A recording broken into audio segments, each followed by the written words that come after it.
تعالى في كلامه المجيد. أعوذ بالله من الشيطان الرجيم.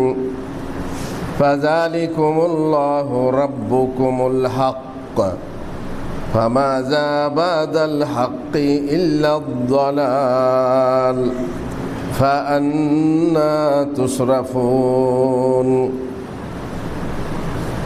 গগনে ভবনে যাবতীয় প্রশংসা আল্লাহর জন্য,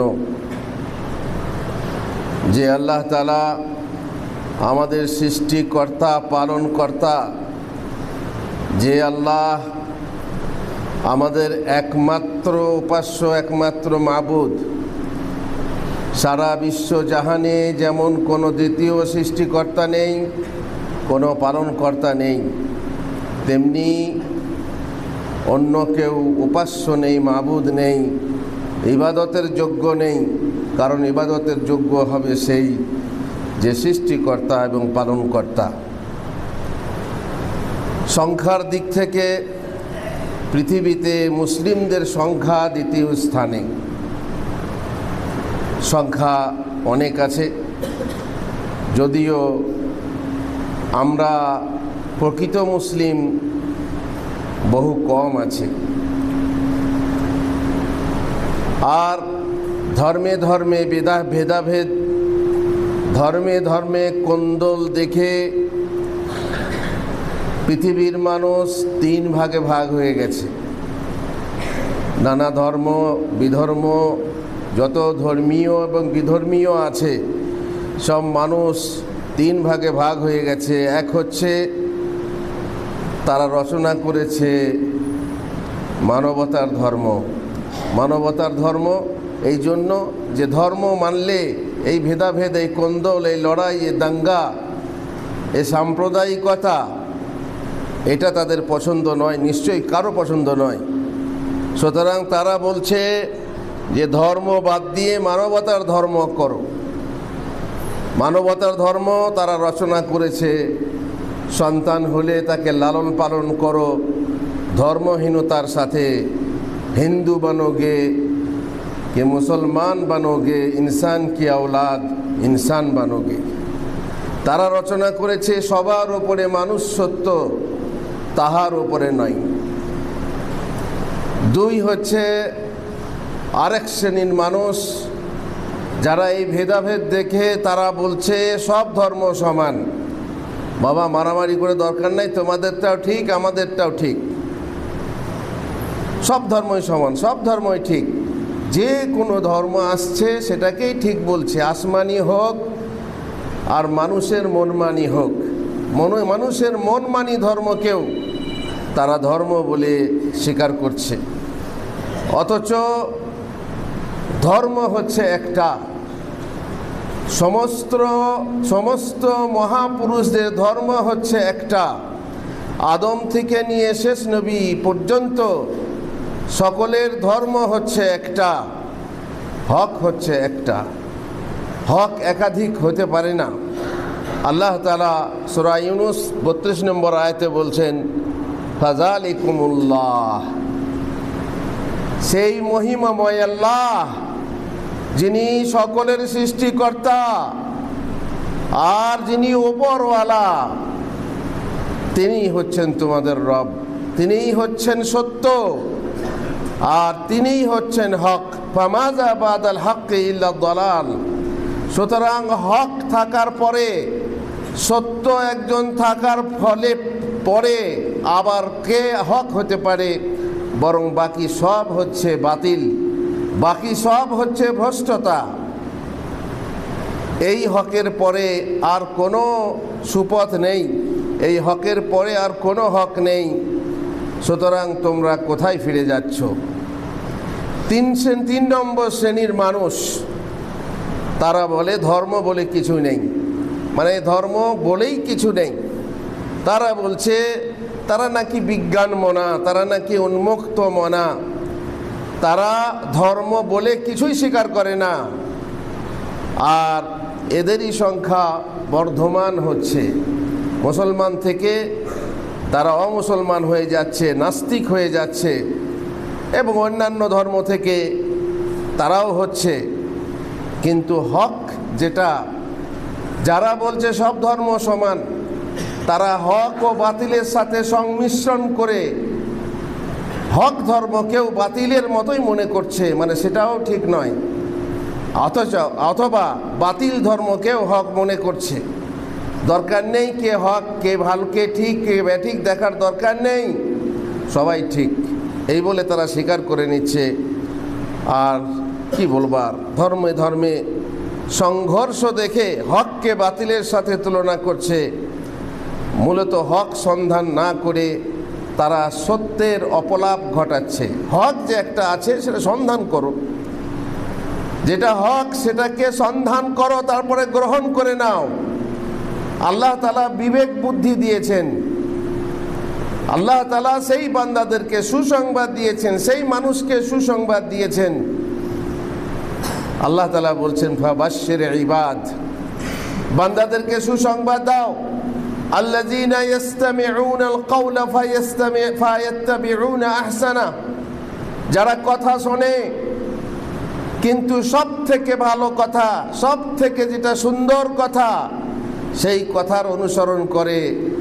আল্লাহ সার্টিফিকেট দিয়ে বলছেন উলাইকাল্লাযীনা হাদাহুমুল্লাহ, আল্লাহ তাদেরকেই হেদায়েত দিয়েছেন, হেদায়েত করেছেন, সুপথ দান করেছেন।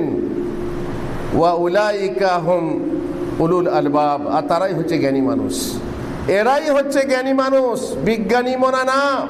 প্রকৃত জ্ঞান আল্লাহ সৃষ্টিকর্তা দিয়েছেন, সেই সৃষ্টিকর্তার নিকট থেকে আসা যে জ্ঞান, সেই জ্ঞান যে পাবে সেই প্রকৃত জ্ঞানী, সেই প্রকৃত বিজ্ঞানী। বাকি এরপরে যত আছে সব ভ্রষ্টতা। সুতরাং এইভাবে অনেক মানুষ বিভ্রান্ত হয়ে হক পথকেও হারিয়ে ফেলছে। মুসলিমদের মাঝে এত মজাব এত কোন্দল দেখেও মানুষ আবার চার ভাগে ভাগ হয়েছে। যখনই মুসলমানদের কথা বলছি, মুসলমানদের আবার চার ভাগে ভাগ হয়েছে এদের অবস্থা দেখে। নম্বর এক, তারা রচনা করেছে আমরা মুসলিমিন, কেউ কোনো মজাব দিয়ে পরিচয় দিতে পারবে না, আমরা সবাই মুসলমান। আল্লাহ তাআলা আমাদের নাম দিয়েছেন হুয়া সাম্মাকুমুল মুসলিমিন, আমাদের নাম দিয়েছেন মুসলমান। তো কেন আমরা এটা বলবো সেটা বলবো, কেন আহলে হাদিস বলবো সালাফি বলবো, কেন এ কথা বলবো সে কথা বলবো? এরাও হক বাতিলের মাঝে পার্থক্য জানে না। যেটা হক সেটা হক, সেটাকে মেনে নিতে হয়। সেই হককে মেনে নেওয়ার চেষ্টা নেই, অথবা হককে মানতে পারছে না, অথবা হককে মেনে নিলে বাতিলদের কাছে ভালো হতে পারবে না, এই বলে তারা সত্যের অপলাপ ঘটিয়ে হককেও বাতিলদের সঙ্গে তুলনা করে বলছে এটাও বলা যাবে না, বরং বলো আমি মুসলমান বাস। কারণ আল্লাহ নাম দিয়েছেন। আল্লাহ যখন নাম দিয়েছিলেন, আল্লাহ তাআলা যখন বলেছিলেন, সেটা ছিল এমন সময় যে সময়ে কোনো ফেরকাবন্দি হয়নি। রাসূলুল্লাহ সাল্লাল্লাহু আলাইহি সাল্লাম বলেছিলেন যে সব উম্মত ভাগ হয়েছে, ইহুদিরা ৭১ দলে ভাগ হয়েছে, খ্রিস্টানরা ৭২ দলে ভাগ হয়েছে, আর আমার উম্মত ৭৩ ফিরকায় ভাগ হবে, সবগুলো জাহান্নামে যাবে একটি ছাড়া। আর তারা হচ্ছে কারা? সেই হকটাকে চেনো, সেই হকটাকে চেনে হকপন্থী হও। কেন নাম নেবে না? তুমি যদি নাম নিতে পারো তো আমার নাম নিতে হবে। সবাই যদি নিজের নিজের নাম নিয়ে পরিচয় দেয় তো আমি বেনামি হয়ে থাকবো কেন? আমারও তো একটা নাম থাকতে হবে। তুমিও বলছো আমিও মুসলমান, আমি বলছি আমিও মুসলমান, তাহলে এই মুসলমানের মাঝে যে বিভেদ, তার পরিচয়টা কি হবে? তোমরা নিয়েছো তাই আমরাও নিতে বাধ্য হয়েছি। আমরা তাই আমাদেরকে আহলে হাদিস বলছে, আহলে সুন্নাহ বলছি, যেটা হক সেটা বলছি। ২ নম্বর, দ্বিতীয় শ্রেণীর মানুষ হচ্ছে তারা রচনা করেছে সব মজহব বারহাক। হ্যাঁ, কোরআন হাদিসে ইখতিলাফ আছে, যে যেমনে বোঝে গো সে তেমনে মানে গো, ঠিক আছে, সবাই ঠিক আছে, সব মজহব বারহাক। কেউ বোঝে না, না 4 মজহব বারহাক, হানাফি শাফি মালিকি হাম্বলি বারহাক, বাকি সব বাতিল। এই জন্যে যারা গায়ের মোকাল্লেদ তাদেরকে তারা কাফের বলছে, একেবারে ইসলাম থেকে খারিজ করে দিচ্ছে। তারা একরকম বুঝেছে। তিন নম্বর এক শ্রেণীর মানুষ, তারা বলছে কোরআন ছাড়া অন্য কিছু মানা যাবে না। এই হাদিস মানতে গিয়ে যত মতভেদ তৈরি হয়েছে, আরে কোরআন মানতে গিয়েও তো মতভেদ হয়েছে। কোরআনের একটা আয়াতের বিভিন্ন তফসির আছে, সেখানে তোমাদেরও মতভেদ হতে পারে। শুধু কোরআন মানলে তোমরা যে ধর্ম করতে পারবে, যে ধর্ম সত্য ধর্ম ইসলাম ধর্ম, সেটা পারবে না। আর তার কারণ হচ্ছে কোরআনে সব জিনিস নেই, হাদিসে আছে। যে হাদিস হচ্ছে কোরআনের ব্যাখ্যা। কোরআন বলছে নামাজ পড়ো, কিন্তু কখন পড়বো? কোরআন বলছে নামাজ পড়ো, কত রাকাত পড়বো? কোরআন বলছে নামাজ পড়ো, কিভাবে পড়বো, কোন রাকাতে কি পড়বো, মাঝখানে কি করব, শেষে কি করব, কোরআনে লেখা নেই। অতএব কোরআন যদি তোমরা নাও, যথেষ্ট হচ্ছে না। অন্ধকারে থাকবে, বিভ্রান্ত থাকবে, পথভ্রষ্ট থাকবে, পথ পাবে না অন্ধকারে। কোরআন তোমাকে মানতে হবে। আর তাছাড়া কোরআন বলছে হাদিস মানো, কোরআনও বলছে হাদিস মানো।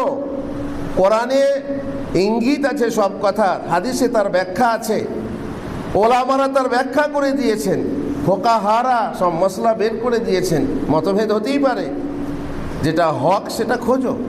হক না খুঁজে সবাইকে সমান করে দিলে সবাই ঠিক, কিংবা চার মযহাবের এক মযহাব বা চার মযহাবে এক মযহাবের তাকলিদ করতে হবে, চার মযহাব বড় হক, আর যারা এই চার মযহাবের বাইরে থাকবে তারা কাফের। এই ধরনের তারা তৈরি করে নিয়ে এরা হচ্ছে এমন এক শ্রেণীর মানুষ। আর তৃতীয় যেটা বললাম সেটা হচ্ছে কোরআনীন, যারা কোরআনকে মানবে, হাদিস মানবে না, অথচ কোরআন বলছে হাদিস মানো। আর চার নম্বর এক শ্রেণীর মানুষ, তারা বলছে বাবা ধর্ম দরকার নেই, দাল্লিন না দাল্লিন, ওই যে মারামারি হয়েছিল নিয়ে, তুমি দাল্লিন না জাল্লিন, তো বলছে আমি নামাজই পড়ি না, ঘোড়ার ডিম, দাল্লিন হোক গে জাল্লিন হবে, যা হবে হোক গে। তো সেই রকম তারা বলছে দরকার নেই মযহাব, এই ইখতিলাফাত, এই কুন্দল, এসবের দরকার নেই। এরা ওদের মসজিদ ভাঙছে, ওরা এদের মসজিদ ভাঙছে, অথচ কোনো হকপন্থী কোনো মসজিদ ভাঙতে যায়নি। হকপন্থী সত্যপক্ষে যারা ইসলাম বিরোধী, সেই মদিনার মসজিদ, মসজিদে জেরার যাকে বলা হয়েছে, ওরা সেটাকে মসজিদে জেরার বানিয়ে হকপন্থীদের মসজিদ ভাঙতে আসছে। আল্লাহুল মুস্তাআন। তবু হককে বোঝার চেষ্টা করছে না। দরকার কি বাবা? ও ধর্ম মানাই দরকার নেই। যে ধর্মে এত বিতর্ক, সে ধর্ম মানব না, ফলে নাস্তিক হয়ে যাচ্ছে, বিজ্ঞান মনা হয়ে যাচ্ছে, বিজ্ঞানী হয়ে যাচ্ছে। আল্লাহু আকবার। মূলত তারা হকের সন্ধান করছে না, হকের তারা সত্যের অপলাপ করছে এবং তাদের কাছেও তালগোল খেয়ে যাচ্ছে। কোনটা ঠিক কোনটা ব্যাঠিক বুঝতে পারছে না। সত্যপক্ষে তারা জ্ঞানী নয়। জ্ঞানী মানুষ হচ্ছে যে সব থেকে যেটা সুন্দর সেটা অনুসন্ধান করবে, অনুসন্ধান করে বের করে তা গ্রহণ করবে। উলাইকাল্লাযীনা হাদাহুমুল্লাহ ওয়া উলাইকা হুম উলুল আলবাব। আর তারাই হচ্ছে জ্ঞানী মানুষ, আর তারাই সুপথ প্রাপ্ত, তারাই পথ পাবে। আহলে হাদিস আর তার মর্যাদা প্রকাশ পায় এমন কতক প্রমাণ আহলে হাদিসের লোকেরা দিয়ে থাকেন, আহলে হাদিসের আলেম ওলামারা দিয়ে থাকেন। আহলে হাদিস মহানবী সাল্লাল্লাহু আলাইহি ওয়াসাল্লামের বাণী মানুষের মাঝে প্রচার করেন।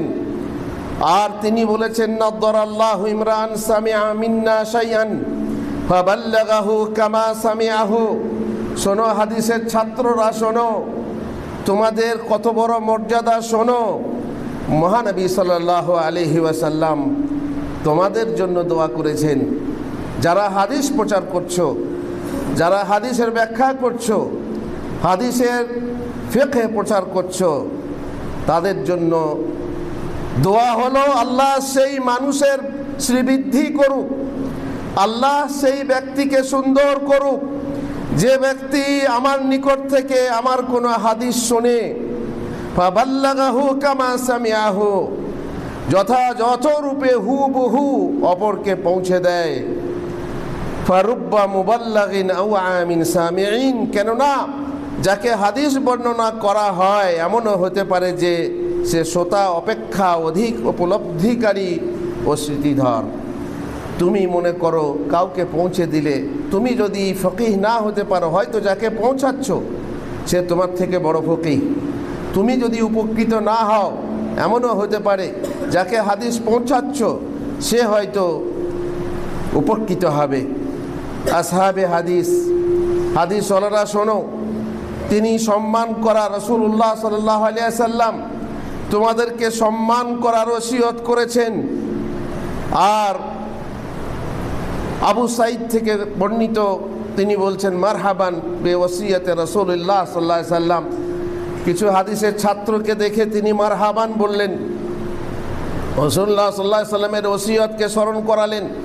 তিনি বললেন, কানা রাসূলুল্লাহ সাল্লাল্লাহু আলাইহি ওয়াসাল্লাম ইউসিনা বিকুম, ইয়ানি তালাবাতাল হাদিস। হাদিসের তালবা যারা, হাদিসের তালেবে ইলম যারা, হাদিসের ছাত্র যারা, তাদেরকে আল্লাহ রসুল সাল্লাল্লাহু আলাইহি ওয়াসাল্লাম বিশেষভাবে ওসিয়ত করেছেন তোমাদের ফজিলত শোনো। আর রাসূলুল্লাহ সাল্লাল্লাহু আলাইহি ওয়াসাল্লাম বলেছেন, ইয়াহমিলু হাযাল ইলমা মিন কুল্লি খালফিন আদুলুহু ইয়ানফুনা মিন কুল্লি খালাফিন আদুলুহু ইয়ানফুনা আনহু তাহরিফাল গালিন ওয়া ইনতিহালিল মুবতিলিন ওয়া তাউইলিল জাহিলিন। পরবর্তীতে এই যে এলেম, এই এলেম বহন করবে যে সব থেকে ভালো শ্রেষ্ঠ মানুষরা, এই এলেম বহন করবে আর তারা খণ্ডন করবে যারা অতিরঞ্জনকারী, তাদের বিকৃতিকে, এবং যারা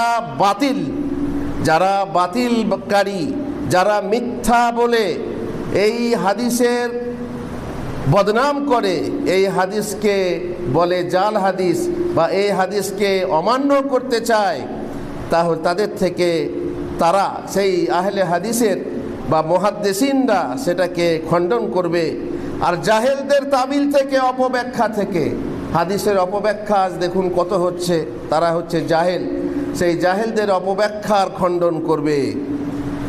আর আসহাবে হাদিস, হাদিস প্রচারের ব্যাপারে রাসূল সাল্লাল্লাহু আলাইহি ওয়াসাল্লামের খলিফা, রাসূল সাল্লাল্লাহু আলাইহি ওয়াসাল্লাম আসহাবে হাদিসের ঈমান বর্ণনা করেছেন। আসহাবে হাদিস আল্লাহ রাসূল সাল্লাল্লাহু আলাইহি ওয়াসাল্লামের নাম উল্লেখ হওয়ার সাথে সাথে সর্বদা তার প্রতি দরুদ পাঠ করেন। আর হাদিসের পাতায় পাতায় লেখা আছে সাল্লাল্লাহু আলাইহি ওয়াসাল্লাম। আর সেজন্য তারা তার বেশি নিকটবর্তী, যারা বেশি দরুদ পড়ে তারা রাসূলের বেশি নিকটবর্তী। নবী সাল্লাল্লাহু আলাইহি ওয়াসাল্লাম সাহাবাদেরকে সুসংবাদ দিয়েছেন যে তারপর হাদিস অনুসন্ধানকারী লোক আসবে এবং তার মাঝে নিরবচ্ছিন্ন সনদ থাকবে। শরীয়তের আহকাম জানার একমাত্র উপায় হলো আসহাবে হাদিসের সনদ। আসহাবে হাদিসের রাসূল সাল্লাল্লাহু আলাইহি ওয়াসাল্লামের আমানতদার, যেহেতু তারা তার সুন্নাহ সংরক্ষণ করেন এবং প্রচার করেন। আসহাবে হাদিস সুন্নাহর প্রতিরক্ষা করে দ্বীনের হেফাজত করেন। আসহাবে হাদিস রাসূল সাল্লাল্লাহু আলাইহি ওয়াসাল্লামের ওয়ারিসিন, তারা তার নিকট থেকে তার ছেড়ে যাওয়া সুন্নাহ ও হিকমতের ওয়ারিস হন। আসহাবে হাদিস সৎ কাজের আদেশ দেন এবং বন্ধ কাজে বাধা প্রদান করেন। আসহাবে হাদিস মধ্যপন্থী দল এবং তারাই শ্রেষ্ঠ, সর্বশ্রেষ্ঠ উম্মত। আসহাবে হাদিসই হলেন আবদাল ও আউলিয়া। আহলে হাদিস না থাকলে ইসলাম মিটে যেত। আসহাবে হাদিসই পরিত্রাণ পাওয়ার অধিক যোগ্য এবং সর্বাগ্যে বেহেশতে প্রবেশাধিকার পাওয়ার যোগ্য। হাদিস শোনাতে দুনিয়া ও আখিরাতে মঙ্গল নিহিত আছে। আহলে হাদিসের হুজ্জতি সবার চেয়ে বলিষ্ঠ। যে হাদিস ভালোবাসে সেই আহলে হাদিস সুন্নাহর দলভুক্ত। যে হাদিস ও আহলে হাদিসকে অপছন্দ করে অথবা রদ করে সে হচ্ছে বিদাতি। সলবগণ আহলে হাদিসের প্রশংসা করেছেন এবং রায় ও মান্তেক ফালসাফাওয়ালাদের নিন্দা করেছেন। হাদিস অনুসন্ধান, পাঠন করা অন্যতম শ্রেষ্ঠ ইবাদত। হাদিস বর্ণনা করা তসবিহ পড়া অপেক্ষা উত্তম। হাদিস বর্ণনা করা নফল নামাজ অপেক্ষা উত্তম। অনেক খলিফা হাদিস বর্ণনার আশা পোষণ করতেন এবং এই বিশ্বাস পোষণ করেছেন যে মুহাদ্দিসগণই সর্বশ্রেষ্ঠ উলামা। উক্ত সকল কথা যতগুলো বলা হলো, খতিব বাগদাদি তার উল্লিখিত গ্রন্থে উল্লেখ করে হাদিস সহ বিস্তারিত আলোচনা করেছেন। তিনি এ কথাই প্রমাণ করেছেন যে নিঃসন্দেহে আহলে হাদিসরাই হকপন্থী। আল্লাহ আমাদেরকে হকপন্থী দলের সামিল করে নেন এবং আমরা যেন কানা না হয়ে যাই, অন্ধ না হই হক পথ দেখতে, হক পথ বেছে নিতে। আল্লাহুম্মা আমিন। ওয়া সাল্লাল্লাহু আলা নবিয়িনা মুহাম্মদ ওয়া আলা আলিহি ওয়া সাহবিহি আজমাইন।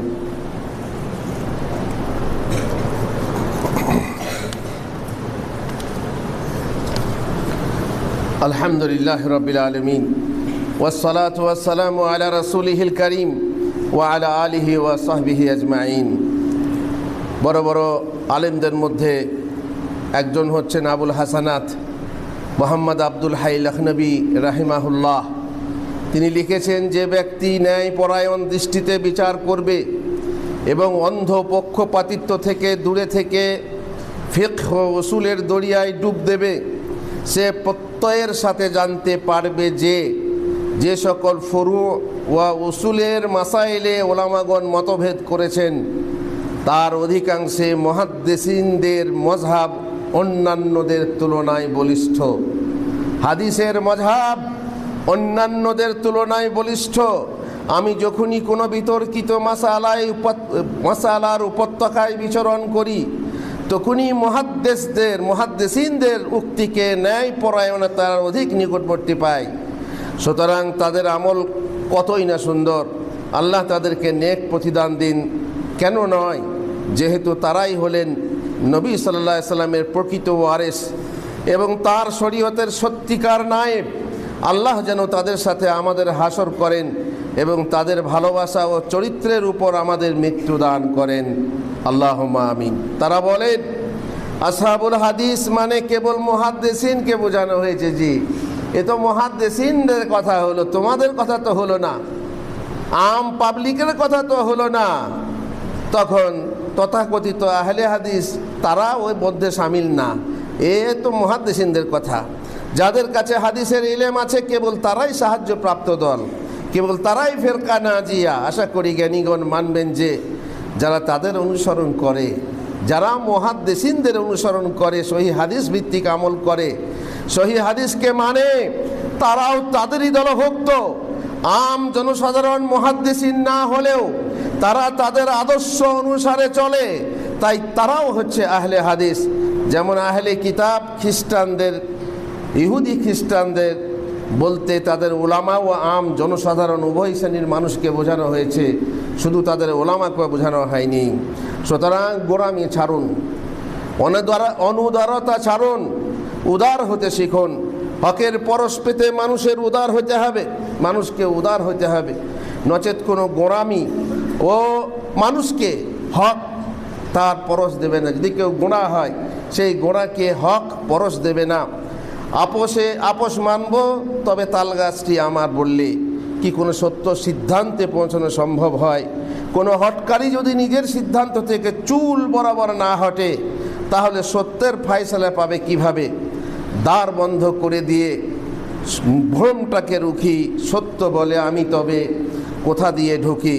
গোলামির সাথে যারা তাদের পুরনো জিনিসকে ধরে রাখে, রক্ষণশীলতার বেড়ায় থেকে যারা ভিতর থেকে দরজা বন্ধ রাখে, তারা কি অপরের নিকট থেকে হক গ্রহণ করতে পারে? মোটেই না। জেগে যারা ঘুমিয়ে থাকে তাদের যেমন ঘুম ভাঙে না, বুঝেও যারা বুঝ মানে না তাদের তেমনি বুঝ আসে না। বলার কথা শেষ হওয়ার আগেই সময় শেষ হয়ে গেছে। সেই জন্যে বুঝে দেখুন, হক খুঁজে পাবেন। এ নয় হক যখন পাচ্ছি না তখন সবগুলোই না হক। এটা হচ্ছে মানে কি বলবো আর। যেমন একদিন বলেছিলাম, বাজারে গেলেন, বাজারের সব দোকানেই আপনি মনে করেন সবাই ডাকছে আমার কাছে আমারটা ভালো, আমারটা ভালো। তখন ধূর ঘোরার দিন সবাই বলছে আমারটা ভালো, দরকার নেই, কারোরটাই নেবো না। তাহলে তো না খেয়ে মরতে হবে। একটা তো ভালো বটেই, কিংবা একটার কাছে তো নিতে হবে, যেতে হবে। বেশ, যেটা হক যেটা ভালো সেটার কাছে যান। যে ধোকা দেয় ধোকাবাজের কাছে যাবেন না, যে পচা বিক্রি করে তার কাছে যাবেন না, যে ভেজাল মালকা জিনিস বিক্রি করে তার কাছে যাবেন না। যার কথার দাপট আছে আর কথায় মানে খুবই মধু আছে, সুধা আছে, অথচ কাজে দেখা যাচ্ছে তার ভেজাল আছে, তার কাছে যাবেন না। কিন্তু প্রকৃতি হক নিশ্চয়ই আছে, সেই হকদারকে যেতে হবে হকের কাছে। আর যারা অন্তরে অন্দরে থাকে, অন্ধরে ফিরে না কো দৃষ্টি তাদের কোনো রকম মন্তরে। আল্লাহ তাআলা আমাদেরকে তৌফিক দেন যেন আমরা বাহ্যিকভাবেও অন্ধ না হই এবং অন্তরে যেন অন্ধ না হই। আল্লাহুম্মা আমিন। আল্লাহুম্মা সাল্লি আলা মুহাম্মদ ওয়া আলা আলি মুহাম্মদ।